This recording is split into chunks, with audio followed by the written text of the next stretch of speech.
Pemirsa, sejumlah korban atas tragedi mobil pembawa MBG yang menerobos gerbang Sekolah Dasar Negeri 1 Kalibaru Cilincing, Jakarta Utara sudah mulai berangsur membaik. Sebanyak 4 siswa sudah mulai pulih dan 5 lainnya masih menjalani perawatan intensif. Dan untuk mengetahui bagaimana situasi terkini di Rumah Sakit Koja, jurnalis Garuda TV Niken Cahyani dan juru kamera Fauzi Irawan sudah mengemasnya untuk Anda.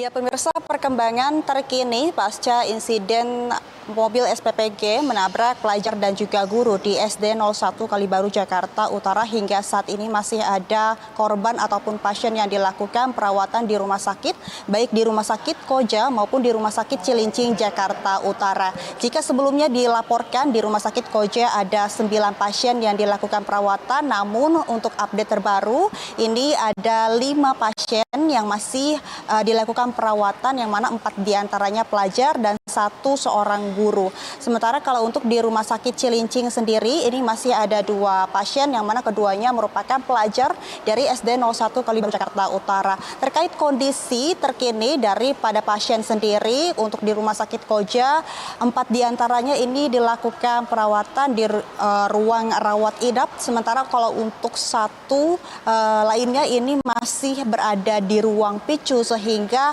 untuk kondisinya masih dilakukan perawatan secara intensif karena mengalami luka berat. Sementara kalau untuk di Rumah Sakit Cilincing, keduanya ini masuk ke dalam kategori luka sedang, sehingga perawatannya dilakukan berada di ruang rawat inap.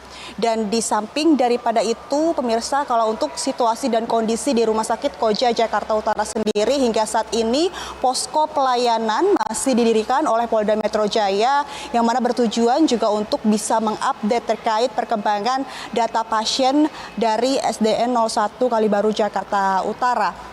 Dan di samping daripada didirikannya posko pelayanan, namun juga instansi terkait seperti Suku Dinas Pendidikan Jakarta Utara ini juga memfokuskan terhadap pemulihan mental ataupun psikologis dari para pelajar SD 01 Kalibaru Jakarta Utara, sehingga dari Suku Dinas Pendidikan ini juga mengadakan program pemulihan psikologis atau trauma healing terhadap para pelajar di SD 01 Kalibaru. Dan di samping daripada itu, kegiatan pembelajaran sendiri ini juga sementara ditiadakan, namun dilakukan pembelajaran secara jarak jauh ataupun PJJ, sehingga para pelajar ini melakukan pembelajaran secara daring. Dan di samping daripada itu, kami juga sempat berkomunikasi kepada Kapolres Jakarta Utara, yakni Kombes Pol Erik Frendris, yang mana disampaikan untuk status pengemudi dari mobil SPPG untuk saat ini sudah dinaikkan sebagai tersangka, dan pengemudi tersebut ini dilakukan penahanan di Polres Jakarta Utara. Dan disampaikan juga atas naiknya status menjadi tersangka ini disampaikan karena pengemudi dibuktikan lalai dalam mengendarai kendaraan sehingga menyebabkan kecelakaan. Sementara laporan yang dapat kami sampaikan, laporan Niken Cahyani, Fauzi Irawan, Jakarta, Garuda.